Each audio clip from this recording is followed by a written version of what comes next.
What's up, everybody? Welcome back to Ribbon Hour. Today I'm going to Rex Hungry, episode 36.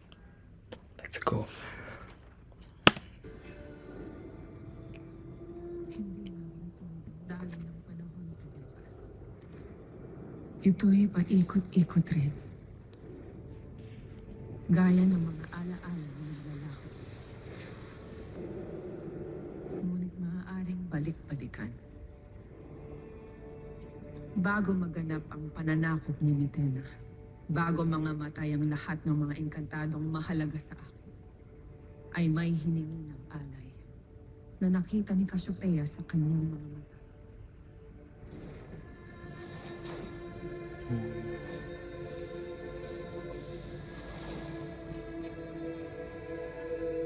Humihingi ang bugna ng kapalit upang maisilang ang bagong tagapagligtas. At ang reyna ay tumanima sa kagustuhan ng bathala at bugna. Ito yung tungkulin na kailangan nilang gawin. Isakripisyo ang dalawa para sa kaligtasan ng mas nakaparami.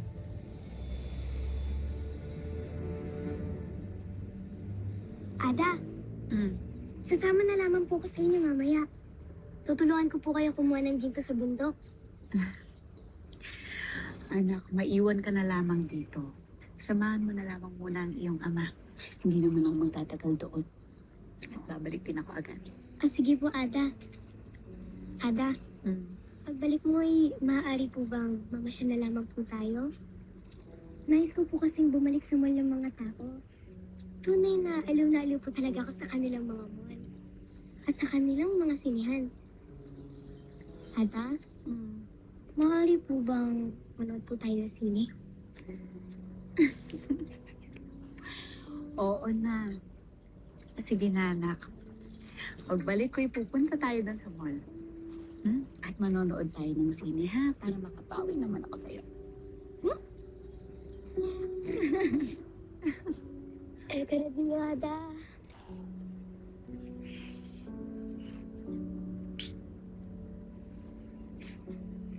Coradillo. Gaya. Walang kamalay-malay ang aking kapatid sa Gaya. nalalapit na kamatayan noon ng kanyang asawa at pinakamamahal na anak. Why they are okay? Wait.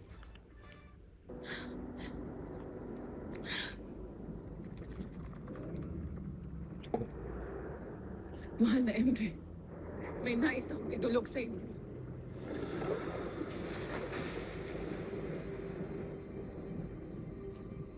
Who's this? So this is like God. Kailangan maganap ng takdaan yan. Ito ang bugna ng Encantadia. Hindi ito bugna, mahal na Emre. Isa itong panining lang sa aking kapatid. Sapagkat inilihim sa kanyang totoong dahilan kung bakit kailangan nilang manirahan sa mundo ng mga tao.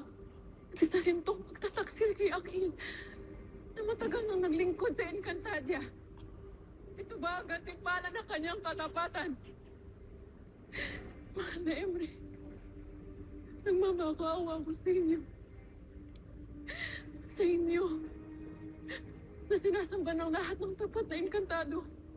Gamitin niyo ang kapangyarihan niyo upang ikutin muli ang panahon. Ibalik niyo si Gaia at Akil sa Encantadia.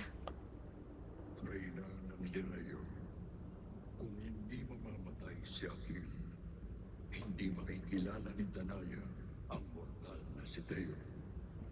Kung walang Teo, hindi may sisilang si Del. Kung walang Del, mawawasak at mawawala na rin ang Encantadia. Ngunit bakit si Gaia, mahal na Emre? Na isa lamang paslit. May pagkakataon pa tayo upang iligtas siya, mahal na Emre. Bigyan niyo ng babala ang aking kapatid sa kanyang panaginip. Upang magkaroon siya ng pagkakataon upang iligtas ang aking hadiya. Mabiyan ang marupong ng buhay, tao man o hindi.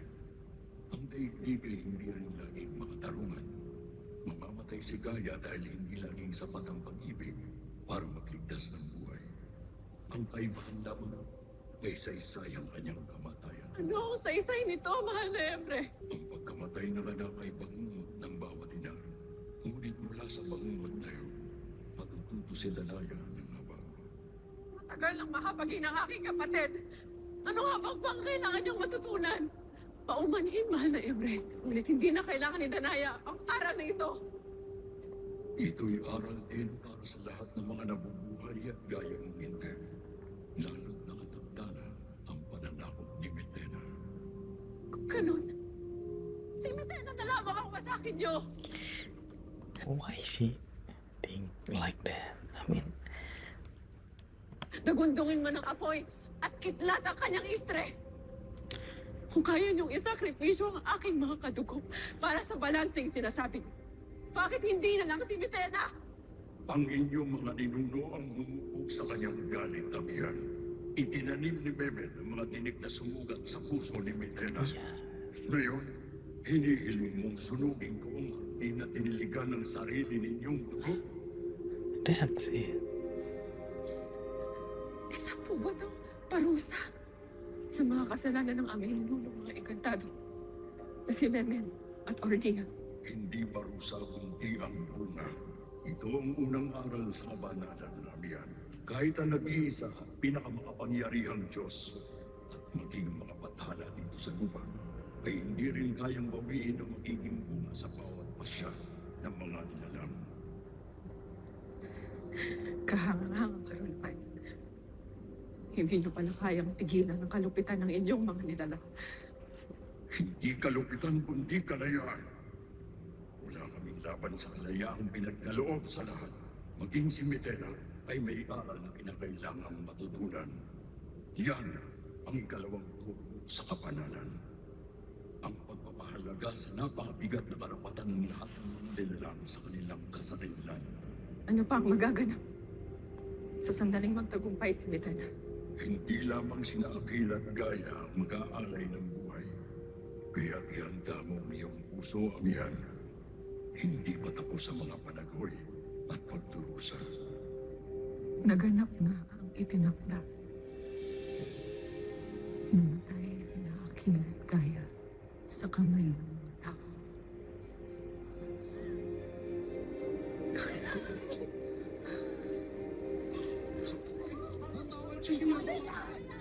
At ito ang nagwasak sa puso ng aking kaawa-awang kapatid.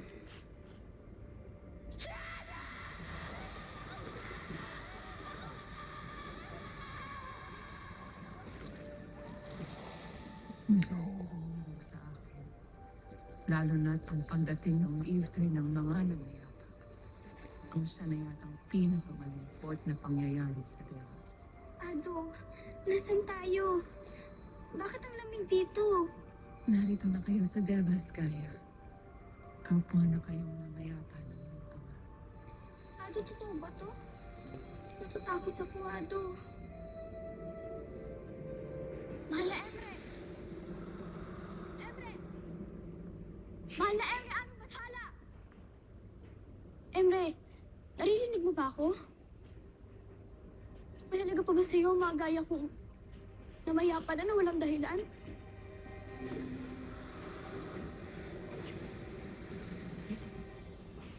Batid ko yung mga hinanabitan sa mga ng Gaya. Emre? Ikaw nga marahil siya.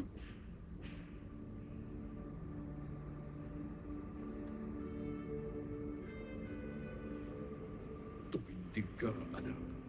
Batid ko ang iyong mga katanungan. Bakit ako? Hindi ako masama. Wala akong ginawang mali. Naging masunurin ako sa aking ada at ado. At sa lahat ng nakakatanda sa akin. Ngunit, bakit mo ko hinayaang mapaslang? Para sa isang kapatid na hindi ko na makikilala pa? Kami po ba ni Ado ay tunay na sakripisyo lamang? Hindi ka sakripisyo, Gaya. Ikaw ang simula at ang iyong kapatid ang pag-asa. Pag-asa? Habang ako ang masakit na aral na kinitlan agad ang buhay? mga sagot sa tanong mo ay hindi laging Well, matatanong sa I iyo. feel her. Ngunit pinili mo pa rin humarap sa akin. Kaya ikaw ay higit pa sa isang maslid. Ay, hayaan ninyo akong humiling, mahal na Emre.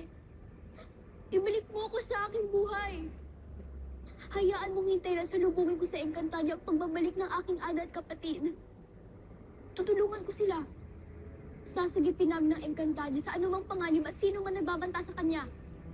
Kaya wala ka ng ganap sa tadhana ng mga nabubuhay ba? Ngunit maaari kitang gabayan upang maging liwanag at gabay sa iyong kapatid na paparating pa lamang sa Encantadia. Pag-isipan ng mabuti ang aking mga tinuran. Kung hindi mo ko kayang ibalik, kung ang tadhana ay para lamang sa mga pinili, hindi ibig sabihin wala akong saysay. Well, Ako ang lilikha ng sarili kong tadhana. Si Gaia ay isang iftre na hindi mabuo, ngunit niyakap na agad ng kamatayan. Hindi na nagkaroon pa ng pagkakataong lumago. Habang ako nabigyan ng lahat ng ilan, ipinilang ako na isang diwaning tagapagtanggol. Sangging inatasang mag-init sa isa sa 4 na banal na brilyante. Hinirang bilang reyna at sa pagpala ng badhala, naging ina sa pamamagitan ng panaginip. Kung saan una kong nakilala ang engkantadong bukod tangi kong minahal. Nawala ako kamalay-malay noon na iniibig rin pala ng aking that's how they make a baby. kapatid. Si Alena, ang aking pinakamalalim na dalamhati. Ang pinakamabigat kong pagsisisi. Gaano nga ba kalupit ang naging kapalaran naming magkapatid? Ngunit si Alena ay tinabatalungan din ng pag-ibig. Kaya siya'y nagparaya. Nilimot ang sariling damdamin. Alang-alang sa aming kapatiran. Ang aming sanggol ni Ibrahim ay isinilang sa gitna ng digmaan at mga lihim. Ngunit agad rin inagaw sa aking lisip. Pinalitan ni Terena noong panahon siya ay puspos pa ng galit at biliw ng sarili niyang anak na inakala kong akin. Upang balang araw, ang anak niyang si Mira ang akuin kong tagapagmana ng trono. At sa lahat ng ito, si Ibrahim ay naroon. Isa siyang pag-ibig na sinikap kong pigilan upang huwag kong masaktan ang aking kapatid. Ngunit pag-ibig na tahimik na lumago sa pagitan ng mga lihim na titig at katahimikan. Pag-ibig na sinubok ng tadhana at ng mga digmaan. Pagmamahal na hindi naging madali, ngunit kailanman ay hindi rin sinubukan. Hanggang sa huling sandali ng aking kamatayan. Sa aking dalawang kamatayan, nagbago ang lahat kay Ibrahim. Kahit na naglaan pa ang mahabang panahon.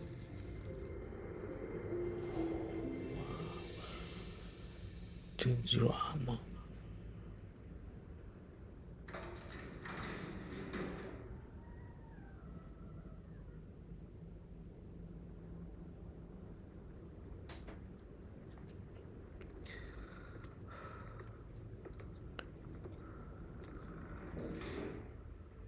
Mahal na Rama, Bakit napakadilim? Mga kawal, buksan ang mga kandelabra. Ayoko ng liwanag. Binubulag lamang ako nito. Nababahala na ang iyong konseho.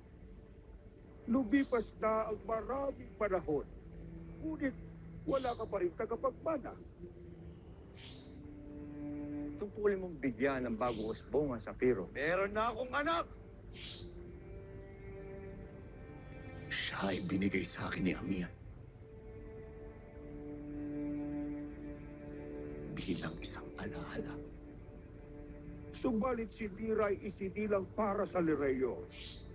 Ngunit, tinanggihan niya ang trono ng mga diwata. Isinuko niya ang kanyang karapatan at kapangyarihan.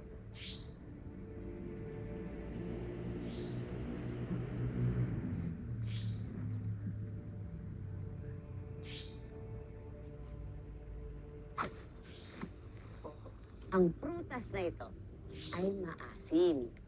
May version to sa mundo ng mga tao. Tawag namin doon, sampalok. Mira, alam mo ba, doon ako lumaki. Sa mundo ng mga tao. Alam ko. Alam mo na pala yun. Ayun, gamit namin ang sampalok na yon. Ito, yung gantong prutas na maasim na pampalasa sa mga putahe. Gaya nito. Napakasarap nito. Promise, paborito ko to. Miss na miss ko na nga ito eh. Ang tawag namin dito, sinigang na buto-buto. O sinigang na pasniya. Well, hindi nag-react si ate. Okay, pero basta masarap to. Alam mo, Mira, tigil naman ang ipag-video mo na yun. Eh, sabi mo kasi. Tulungan mo na ako dito. Alam mo, magicin na lang kaya natin to para mabilis maluto. Andali na, gutom na ako eh. Oh, sige. Magic na ako ah. Okay, teka.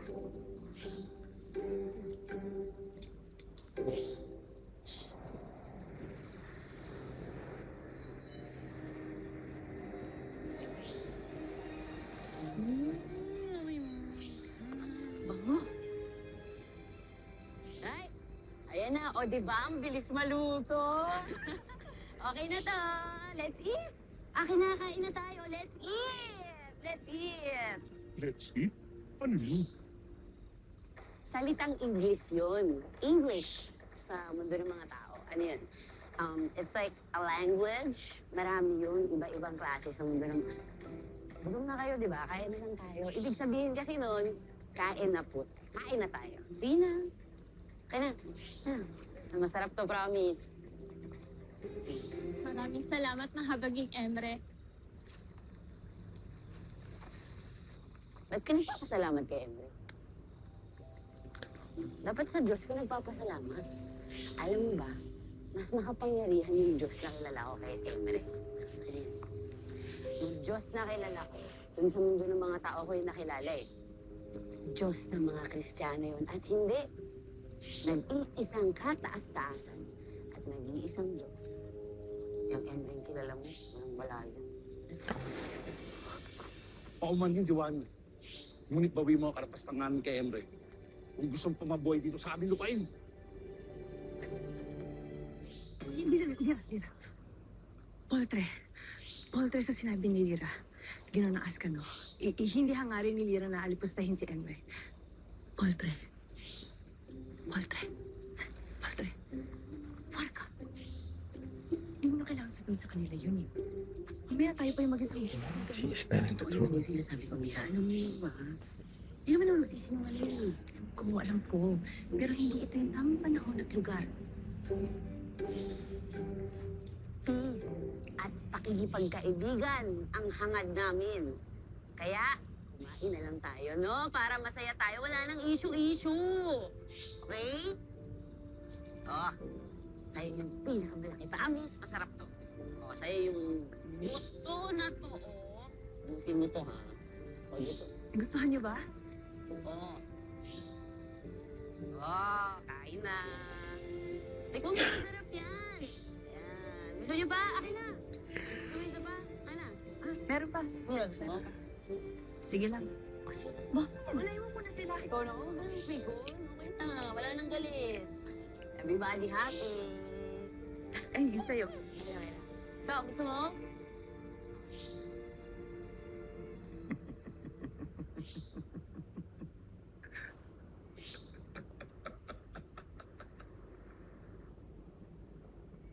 Si Lira ay para rin si Amihan.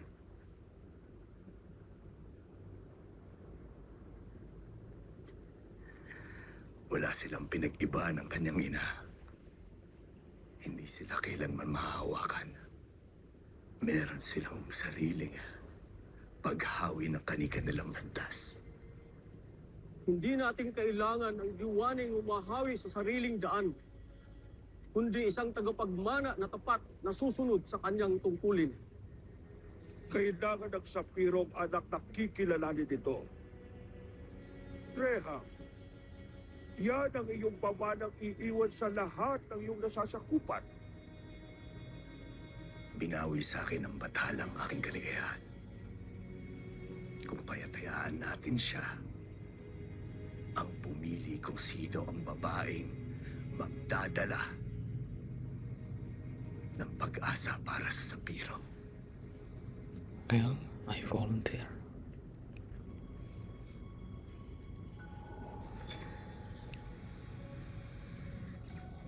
What is he doing? What is he Mahal doing? namin, Emre. Dinggit mo ang panawagan ng Sapirong lubos na matapat sa iyo. Ipadala mo ngayon din ang iyong paspas at pagpapala.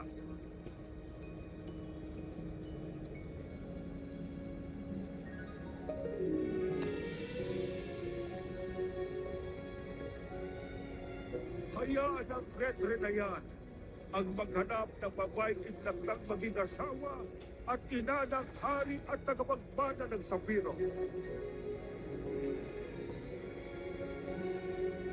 volunteer.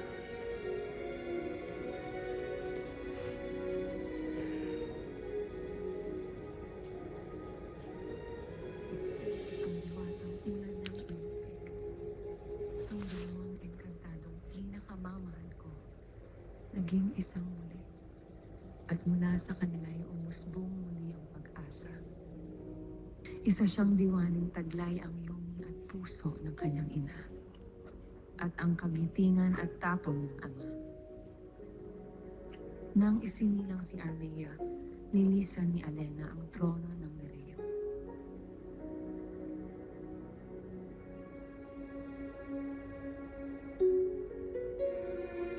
Upang italaga ang sarili bilang ina at asawa. Ang korona ng Nereo ay ipinasa sa paslit na isininang mula sa aking abo, sa dugo at buhok ni Cassiopeia at Lyra. Sa kanyang pamumuno, lalong umunlad ang Nereo. Nagkaroon rin ng mahabang panahon ng katahimikan sa buong Encantado. It looks so Ngunit much ang Sapiro ay nalulunod pa rin sa lungkot. it's like Egypt. Pagkat sa kabila ng pagkakaroon ng reyna at tagapagmana, Egypt. hindi pa niya mapawi ang lumbay kay Efraim, lalo na sa kanyang pag-iisa.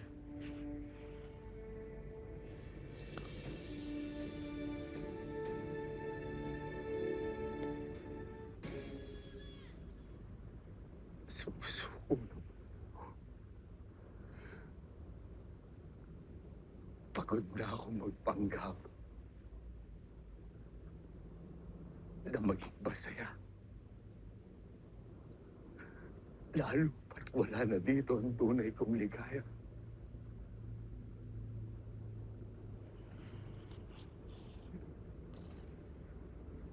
Nagawa ko na ang lahat.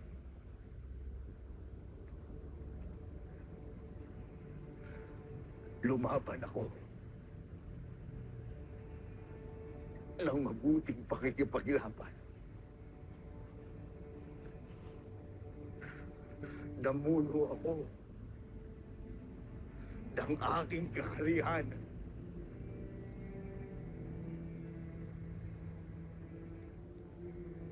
At naranasan ko pumahal.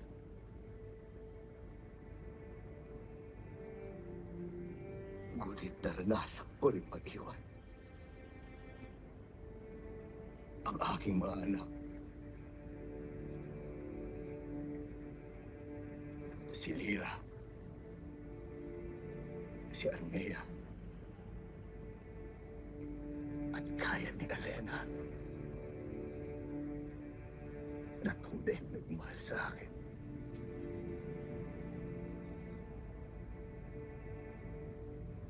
Ngunit ikinulong ko sa isang pagsasamang punong-puno ng kasinungalingan at pagpapanggap. Hindi ko na nakikilala ang aking sarili, mahal na ito. Kaya nakikiusap ako sa inyo. Inyo sanang hayaan na akin ang pakawalan ang lahat para muli kong makasama ang aking pinakamamahal. Hayaan mo unang sa dulo, makamtan ko ang kapayapaan na aking inaasam.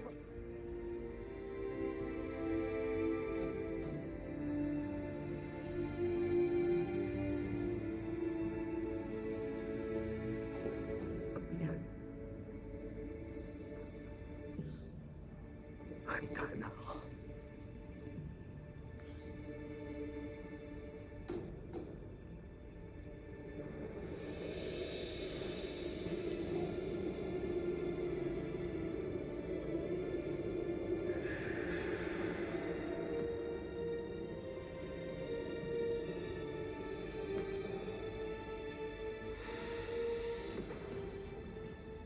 Wait a minute.